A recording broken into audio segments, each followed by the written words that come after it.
સધીશ ગોતરનું કહેવાય છે મા દામોદર કોરવણકી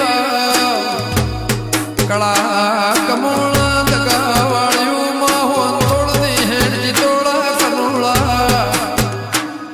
એ દેવી પેથાપુરના ગોદર મા દિલ્હીના દરવાજા હોકડી ખખડાઈ દેવી વળજે